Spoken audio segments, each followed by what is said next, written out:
Leksjon 1. Lunsjtidslogistikk. Hei Anna, jeg begynner å bli litt sulten. Hva med å spise lunsj?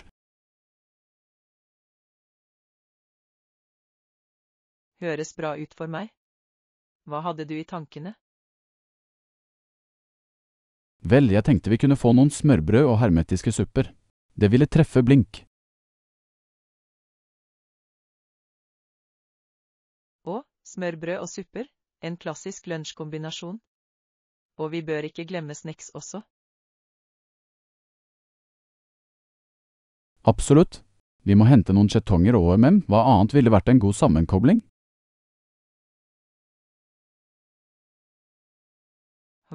Hva med noen kringler eller kanskje en stiv blanding? Det ville gitt oss en fin variasjon. Flott idé. Trail mix ville være perfekt for litt saltsøt aksjon, og det er også et fint, sunt alternativ.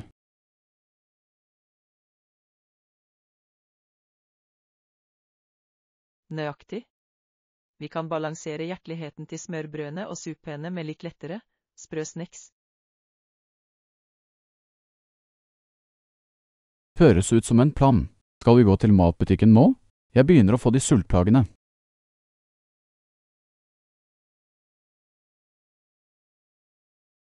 La oss gjøre det. Jo før vi kommer dit, jo raskere kan vi grave i vårt deilige lunsjpålegg. Perfekt. Jeg tenker kalkun og cheddar på full hvete til smørbrødet mitt. Hva med deg?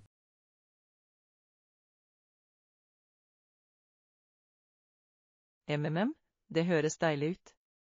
Jeg er i humør for en klassisk tunfisksalat på croissant. Kan ikke gå galt med det. Og tunfisksalat, godt valg.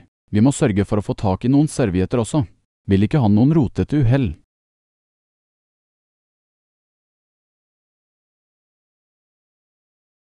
Bra samtale. Og kanskje litt flaskevann eller jus for å vaske det hele ned. Må holde seg hydrert, vet du. Absolutt. Ok, la oss sette i gang før magen begynner å iskensette et fullstendig opprør. Haha, vis an, John. Jeg er rett bak deg, klar til å fylle på resten av dagen. Glimrende. Dette kommer garantert til å bli en deilig og tilfredsstillende lunsj.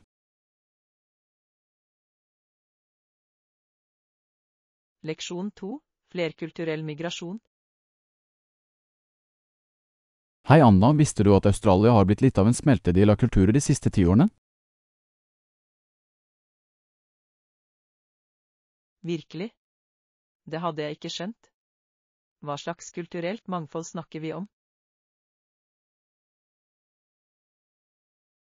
Vel, mange mennesker har migrert til Australia fra forskjellige land i Europa de siste 10 årene. Interessant.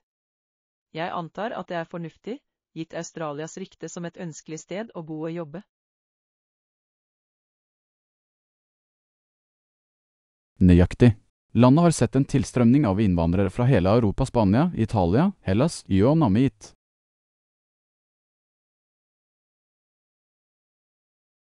Det er ganske fascinerende. Jeg kan forestille meg at det virkelig har formet kulturlandskapet i Australia på noen unike måter. Absolutt. Du vil finne påvirkninger fra de europeiske tradisjonene som er vevd gjennom den australske livsstilen nå. Det må skape et virkelig levende og dynamisk samfunn. Jeg vil gjerne oppleve den blandingen av kulturer på egen hånd en dag. Du bør definitivt besøke. Maten, musikken, arkitekturen, det hele er en fantastisk smeltedigel. Det høres fantastisk ut. Jeg kan bare se for meg de travle gatene med mennesker fra forskjellige bakgrunner som kommer sammen. Det er virkelig bemerkelsesverdig. Australia har virkelig omfavnet sin rolle som et flerkulturelt knutepunkt de siste årene. Det er så flott å høre. Å fremme denne følelsen av mangfold og inkludering er så viktig for ethvert moderne samfunn. Jeg er enig, og det er ikke bare europeere, heller Australia har tatt imot immigranter fra hele verden.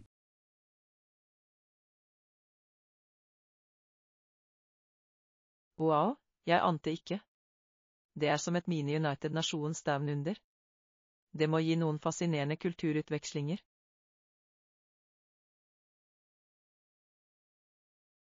Definitivt. Det har virkelig utvidet perspektivene og opplevelsene til det australske folket som helhet.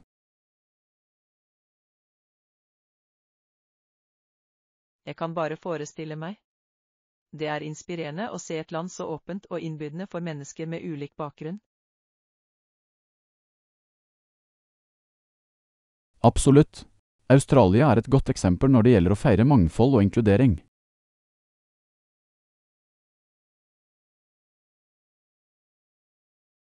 Vel, nå har du fått meg til å klø etter å bestille en reise til Australia. Jeg vil fordype meg i den pulserende flerkulturelle atmosfæren. Jeg klandrer deg ikke. Det er en opplevelse jeg er sikker på at du vil elske. Gi meg beskjed hvis du trenger reisetips eller anbefalinger.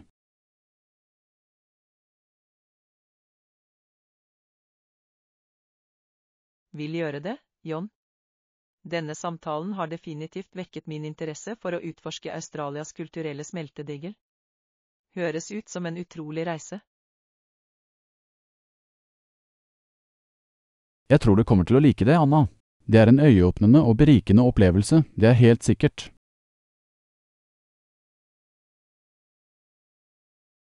Leksjon 3. Resiliens etter tragedie.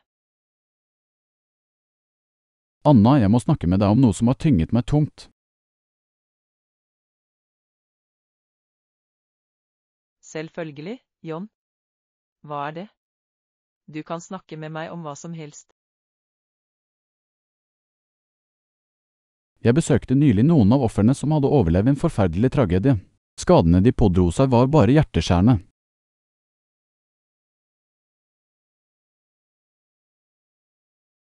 Å nei, det høres helt forferdelig ut. Hva skjedde, hvis du ikke har noe imot at jeg spør? Det var en forferdelig hendelse, en voldshandling som gjorde at så mange uskyldige mennesker ble såret og traumatisert. Hvor ødeleggende. Jeg kan ikke engang forestille meg den fysiske og følelsesmessige belastningen det må ha tatt på ofrene. Å se dem, høre historiene deres, det satte virkelig ting i perspektiv. Men til tross for deres lidelse var deres motstandskraft virkelig inspirerende.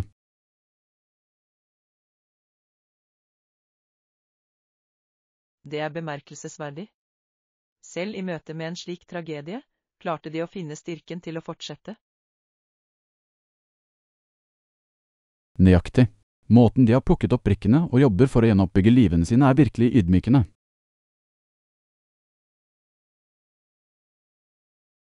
Det krever utrolig mye mot og besluttsomhet. Jeg er i ærefrykt for deres evne til å holde ut. Som jeg er. Det er et vitnesbyrd om den menneskelige ånden og kraften i samfunnets støtte.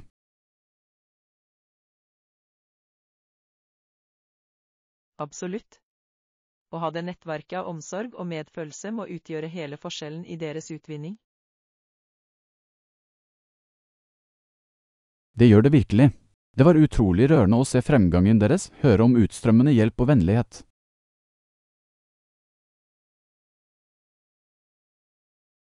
Jeg kan bare forestille meg. Det må få deg til å føle deg håpefull, selv midt i et slikt mørke. Det gjør det, Anna. Det minner meg om at selv i våre vanskeligste øyeblikk har vi kapasitet til å overvinne.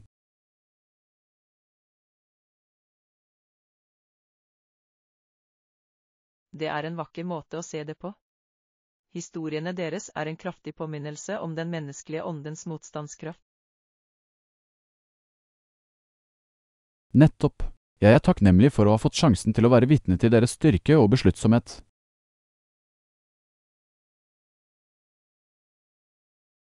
Som jeg er, John.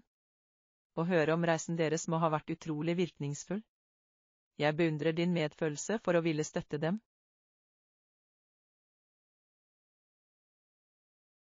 Takk, Anna. Det er det minste jeg kan gjøre. Om noe har historiene deres inspirert meg til å bli en bedre, mer empatisk person.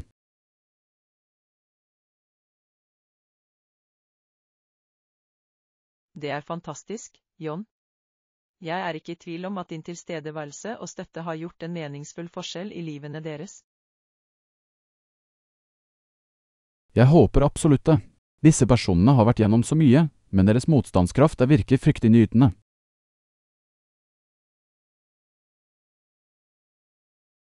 Det er en kraftig påminnelse om at selv i våre mørkeste øyeblikk har vi kapasiteten til å helbrede og bli sterkere. Absolutt. Historiene deres vil bli hos meg, og jeg håper de kan inspirere andre også.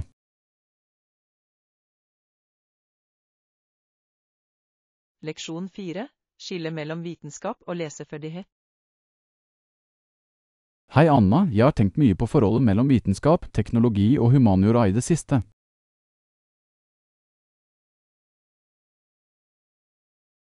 Å, virkelig? Hva har du tenkt på om det krysset? Vel, det virker som det ofte er dette skillet mellom litterære og vitenskapelige/teknologiske felt. Noen mennesker i humaniora ser ut til å ignorere eller avvise viktigheten av vitenskap og teknologi.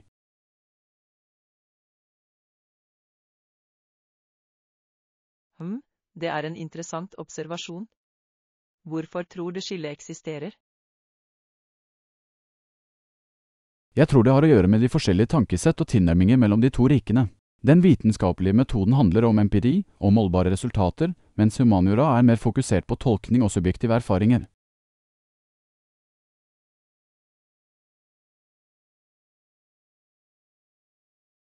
Jeg skjønner hva du mener. Vektleggingen av objektivitet og kvantifiserbare fakta i vitenskapen kan føles i strid med litteraturens og kunstens mer kvalitative natur. Nøyaktig. Men jeg tror det er en feil. Vitenskap og teknologi er for viktig til å bli ignorert eller marginalisert. De former vår verden på dyptgripende måter.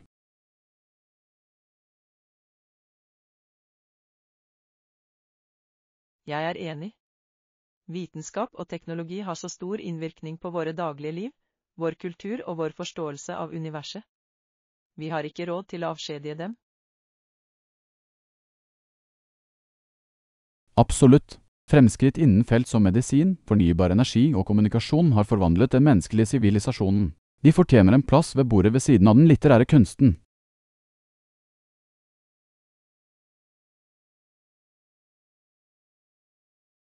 Godt poeng. Og omvendt tilbyr humaniora viktig innsikt som kan informere og berike vår vitenskapelige bestrebelse. Det er så mye å hente på krysspolinnering.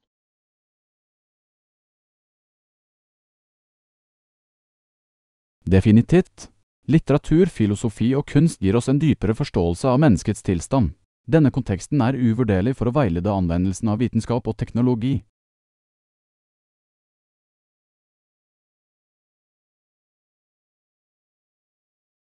Kunne ikke sagt det bedre selv. De to rikene er ikke gjensidig utelukkende, de bør være komplementære, informere og berike hverandre. Jeg er helt enig. Vi må bryte ned de kunstige barrierene mellom dem og fremme mer samarbeid og tverrfaglig tenkning.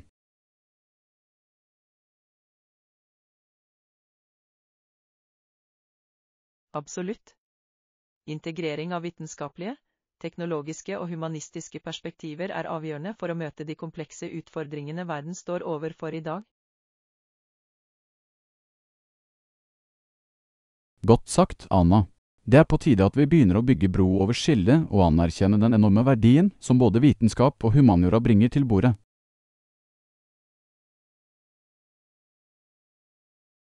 Kunne ikke vært mer enig, Jon. Dette er en viktig samtale vi må ha. Å bringe disse rikene sammen er avgjørende for fremgang og innovasjon.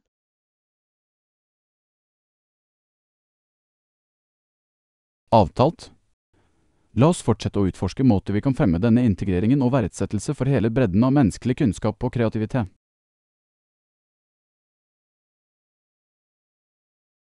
Leksjon 5. En mystisk stemme. God morgen, Anna. Jeg ville dele noe rart som skjedde med meg i går.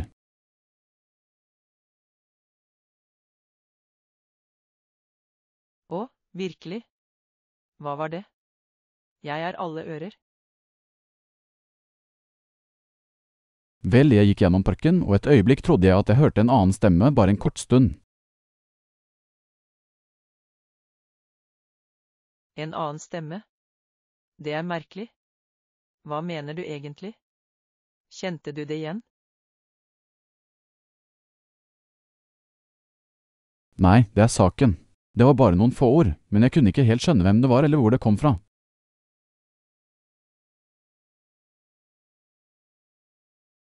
Hvor særegent? Har du noen anelse om hva stemmen kan ha sagt? Eller andre detaljer du kan huske? La meg tenke. Jeg tror ordene var noe sånt som vi må handle raskt eller tiden renner ut.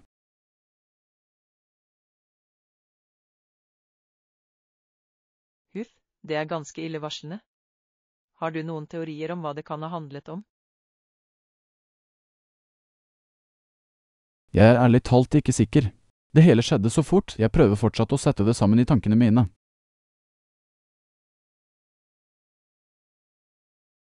Det må ha vært urovekkende. Så du noen andre rundt som kan ha vært kilden til stemmen? Nei, det er den merkelige delen. Parken var ganske tom, og jeg så ingen andre i nærheten.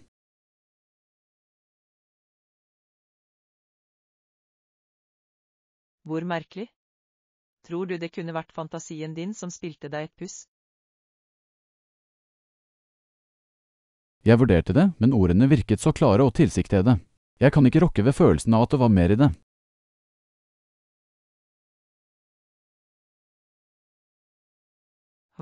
Veldig spennende.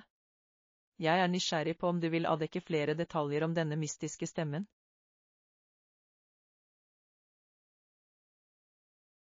Jeg også. Jeg kan ikke la være å lure på om det var en slags advarsel eller melding jeg var ment å høre.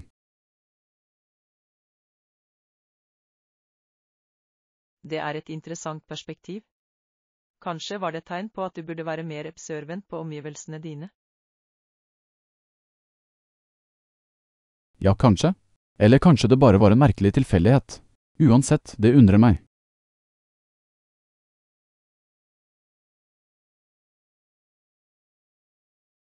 Vel, hold meg oppdatert hvis du tilfeldigvis hører den stemmen igjen eller oppdager flere ledetråder. Dette har vakt nysgjerrigheten min. Vil gjøre det, Anna. Jeg kommer absolutt til å være mer oppmerksom neste gang jeg er i parken. Hvem vet hvilke andre mysterier som kan utfolde seg?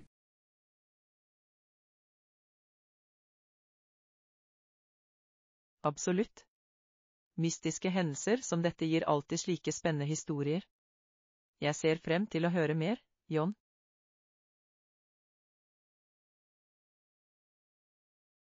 Jeg også. Dette har absolutt lagt til litt interiør til min daglige rutine.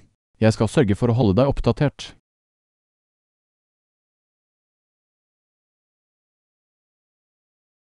Leksjon 6. Frimerkesamler overraskelser. Hei Anna, jeg hørte at du begynner å samle frimerker. Det høres fantastisk ut. Hvorfor? Ja, det er jeg. Det har vært en veldig fascinerende ny hobby for meg. Har du erfaring med frimerkesamling? Egentlig ikke, men det har alltid fascinert meg. Hva fikk deg til å interessere deg for det i utgangspunktet?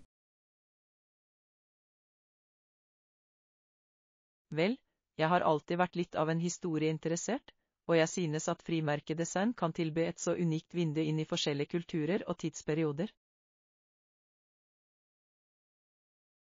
Jeg skjønner. Så det er som en måte å utforske verden på gjennom disse bittesmå kunst- og historiestykkene.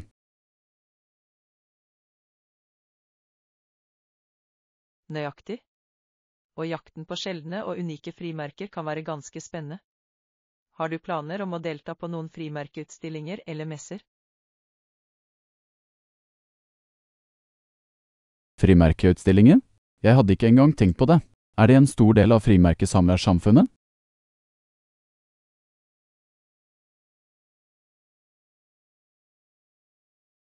Absolutt. De er en fin måte å få kontakt med andre samlere, oppdage nye anskaffelser og lære mer om hobbyen.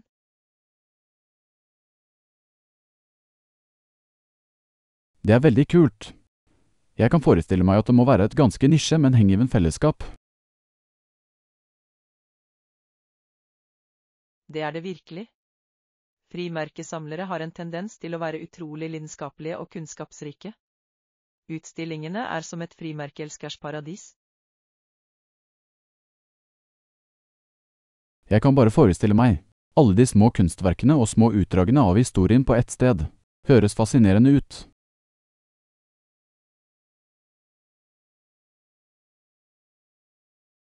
Det er det virkelig. Du burde bli med meg til neste. Jeg vedder på at du vil bli hekta når du ser det hele personlig. Du vet, det er ingen dårlig idé. Det kan være et morsomt, nytt eventyr å utforske. I tillegg vil jeg få tilbringe mer tid med deg.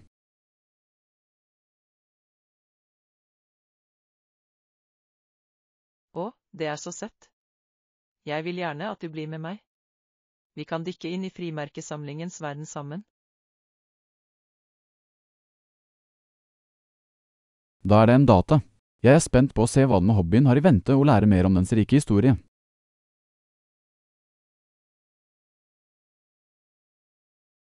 Fantastisk. Jeg vet bare at du kommer til å elske det. Frimerkesamling er et så uventet givende tidsfordriv. Jeg gleder meg.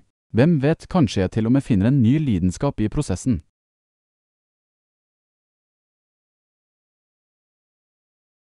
Det er ånden.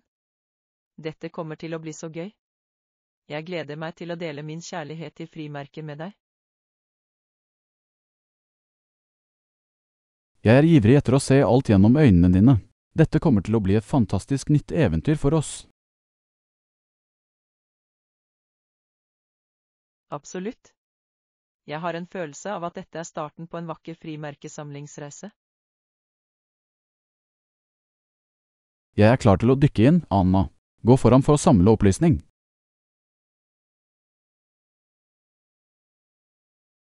Leksjon 7. The Haunted Ghost Town. Hei Anna, jeg har lest om denne virkelig fascinerende spøkelsesbyen som fantes i vest. Har du noen gang hørt om Bodø i California?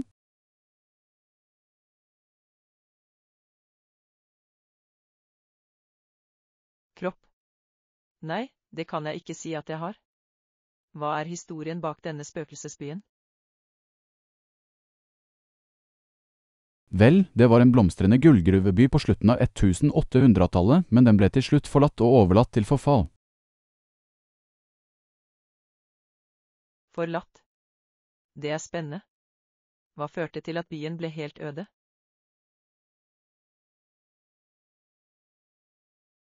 Tilsynelatende trodde lokalbefolkningen at området var hjemsøkt og unngikk det som pesten. De trodde det var et forbannet sted.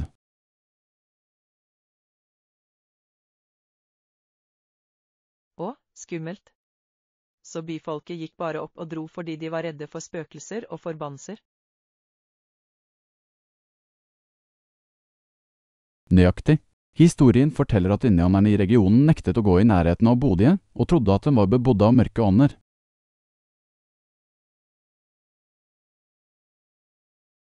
Så fascinerende. Jeg kan bare forestille meg overtroen og spøkelseshistoriene som må ha sirkulert om dette stedet.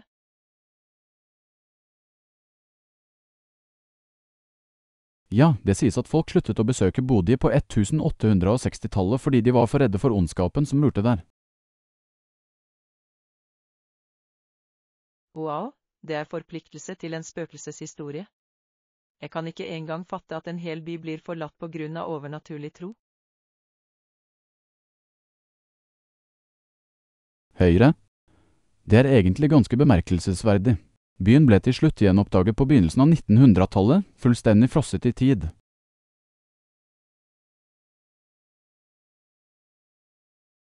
Det må ha vært et skummelt syn, bare en øde, falleferdig by overlatt til elementene. Ikke rart det regnes som en klassisk spøkelsesby. Definitivt. Bodø er nå en statlig historisk park, og de har bevart den i sin opprinnelige tilstand til i dag.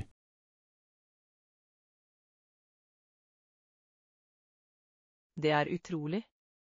Jeg kan bare forestille meg hvor foruroligende det må føles å gå gjennom de forlatte gatene. Absolutt. Ideen om at en hel by bare blir etterlatt på grunn av overtro og frykt er så fengslende.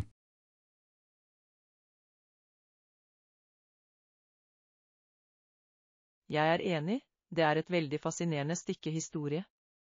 Spøkelsesbestemningen må gjøre den til en populær turistattraksjon. Og det er det definitivt. Folk strømmer dit for å oppleve den skumle, overjordiske atmosfæren selv.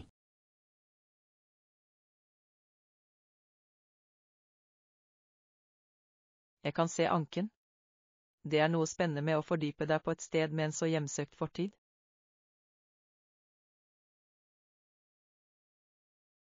Definitivt. Bodø virker som et sted som kan mekke all slags fantasi og undring.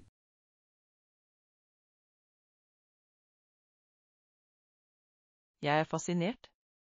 Dette har definitivt vekket min interesse. Jeg må kanskje bare legge til et besøk til Bodø på bøttelisten min. Jeg synes det er en god idé. Det er et slikt sted som virkelig blir med deg selv lenge etter at du drar.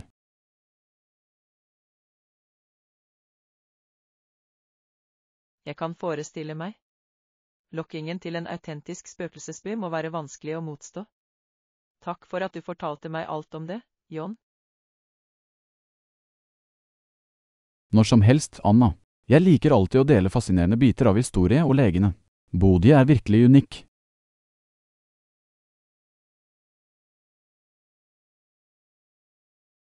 Leksjon 8. Mål-eksplorasjon.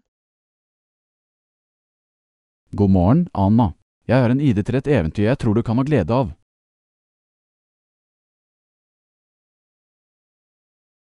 Og? Hva slags eventyr hadde du i tankene, John? Hva med å bruke dagen på å utforske det lokale kjøpesenteret? Det er bare noe med å gå seg vill i alle de butikkene som jeg synes er veldig fengende.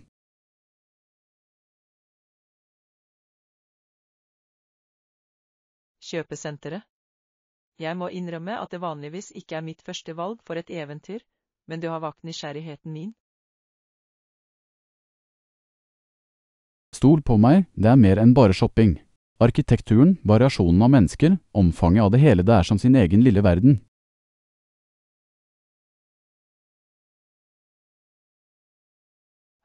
Jeg antar at jeg kan se appellen til det. Jeg elsker folk som ser på og oppdager skjulte perler. Nøyaktig. Og du vet aldri hva slags unike butikker eller sære funn du kan snuble over. Jeg kunne tilbringe timer der inne.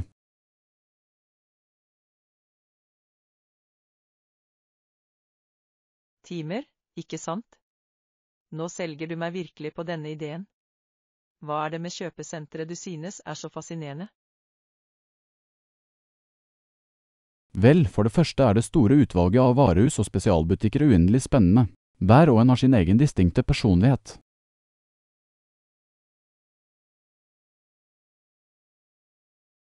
Det er sant.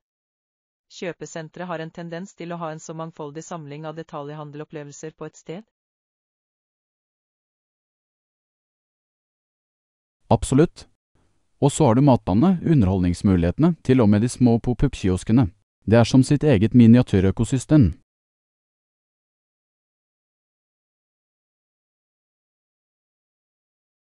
Wow, du får det virkelig til å høres ut som et eventyr som venter på å skje. Jeg må innrømme at perspektivet mitt på kjøpesenteret begynner å endre seg. Det er det jeg elsker med det, det er alltid noe nytt å oppdage, selv på et kjent sted. Det er som å skrelle tilbake lagene.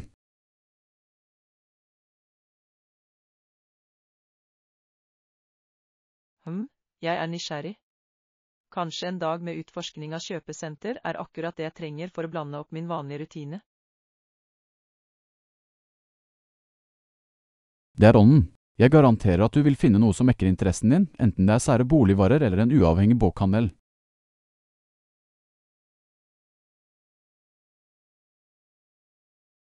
Greit, du har overbevist meg.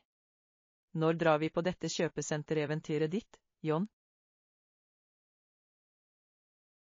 Hva med denne helgen? Jeg er klar til å være din guide gjennom underverkene i kjøpesenteret når du er.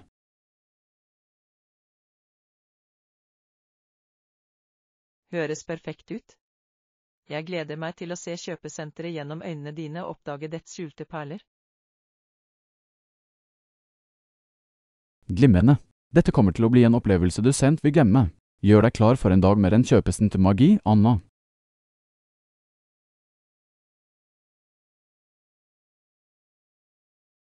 Jeg kan nesten ikke vente. Vis an, John.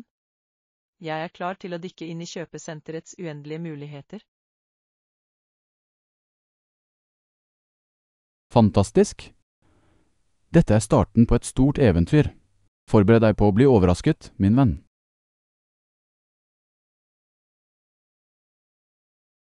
Leksjon 9. Inspirerende ord. Hei Anna, kan jeg dele noe jeg har tenkt på i det siste? Selvfølgelig, John. Jeg er alle ører. Hva har tinget deg? Vel, jeg har tenkt mye på viktigheten av selvtillit og å være positiv, selv i møte med utfordringer.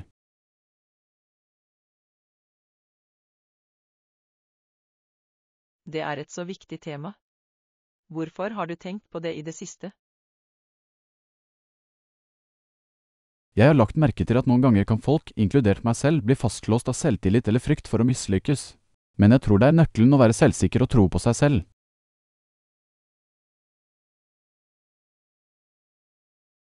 Jeg er helt enig. Å ha den indre styrken og motstandskraften er så avgjørende, spesielt når ting blir tøft. Nøyaktig.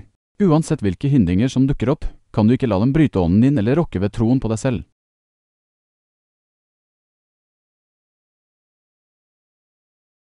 Definitivt. Det er lett å bli motløs, men å opprettholde den selvsikkerheten kan utgjøre hele forskjellen. Absolutt. Jeg tror noe av det viktigste er å huske at fiasko ikke er verdens undergang, det er en mulighet til å lære og vokse.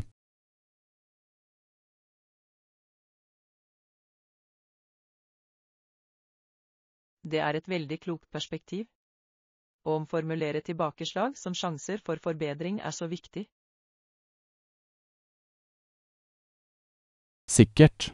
Og du vet, jeg tror en annen nøkkel er å omgi deg med mennesker som oppløfter og oppmuntrer deg.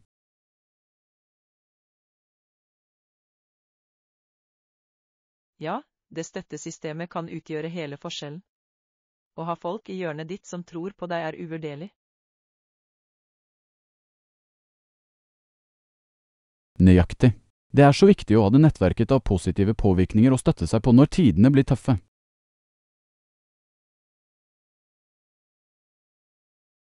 Jeg kunne ikke vært mer enig.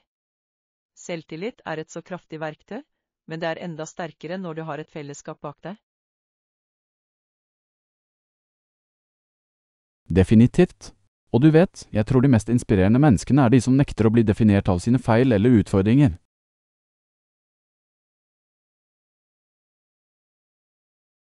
Absolutt.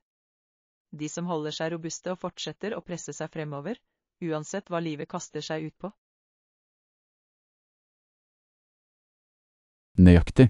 Det er disse menneskene som ender opp med å oppnå fantastiske ting, fordi de aldri mister selvtilliten av syne.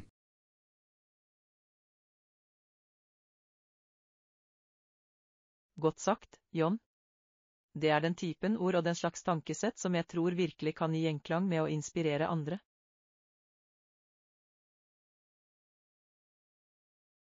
Jeg er så glad for at du føler det slik, Anna.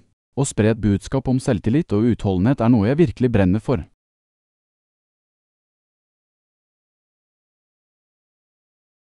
Jeg kan fortelle, og jeg synes det er en fantastisk ting å brenne for. Verden trenger flere mennesker som deler den typen oppløftende perspektiv.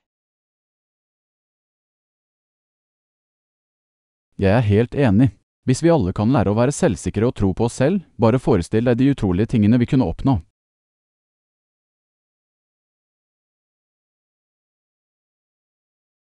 Absolutt. Det er ord å leve etter, John. Jeg er takknemlig for å ha deg som en venn som kan dele den slags visdom og inspirasjon. Og jeg er takknemlig for å ha deg, Anna. Din positivitet og åpenhet for denne typen samtaler betyr verden for meg.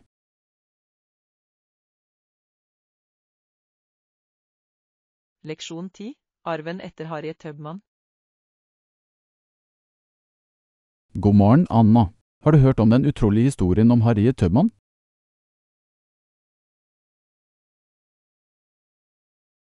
Harriet Tubman?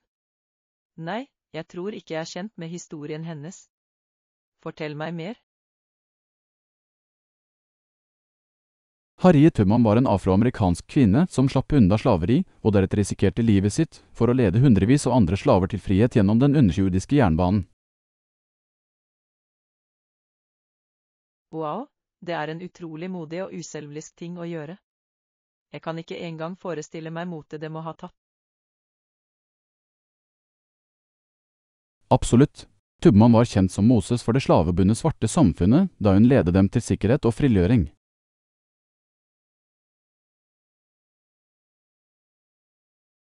Moses, ikke sant?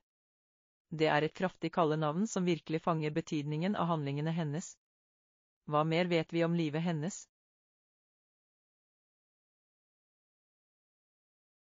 Vel, i 1869 ble det skrevet en bok om Tubmans utrolige bedrifter som kastet lys over slaveriets redsler og hennes heroiske innsats for å bekjempe det. En bok som forteller historien hennes, det er fascinerende. Det må ha vært et banebrytende arbeid på den tiden, gitt slaveriets urettferdighet. Absolutt. Tubmans historie har blitt en ikonisk del av afroamerikansk historie og avskaffelsesbevegelsen. Jeg kan forestille meg. Å risikere alt for å hjelpe andre å unnslippe slaveriets grusomhet, det er kjennetegnet på en ekte helt. Nøyaktig. Tubman er ære for sin tapperhet, besluttsomhet og urokkelige forpliktelse til å frigjøre folket sitt fra trelldom.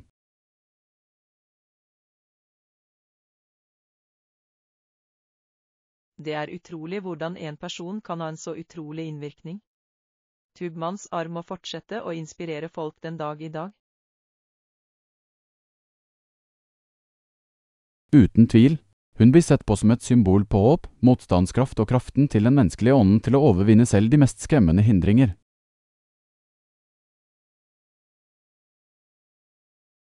Det er så beundringsverdig. Jeg er ivrig etter å lære mer om Harriet Tubmans bemerkelsesverdige liv og de utrolige bidragene hun ga. Jeg er glad at jeg kunne vekke interessen din, Anna. Tubmans historie er en som alle burde kjenne til, siden den kaster lys over en avgjørende del av historien vår.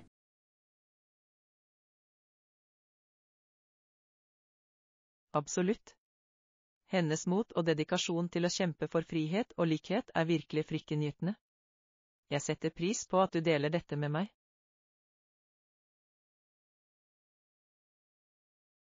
Selvfølgelig. Å dele historiene til pionerer som Harriet Tubman er så viktig siden de minner oss om kraften til den menneskelige ånden og forskjellen en person kan gjøre.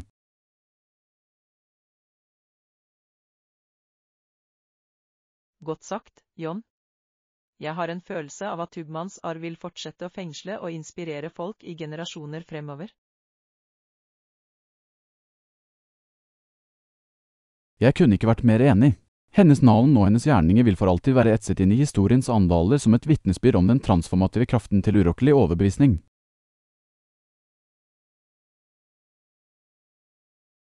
Vakkert sagt. Harriet Tubmans historie er virkelig en fortidende, og jeg er takknemlig for å ha lært mer om denne bemerkelsesverdige kvinnen. Som jeg er, Anna. Å diskutere Tubmans arv har vært et virkelig privilegium, og jeg er glad for at vi kunne være med på å sette pris på hennes utrolige liv.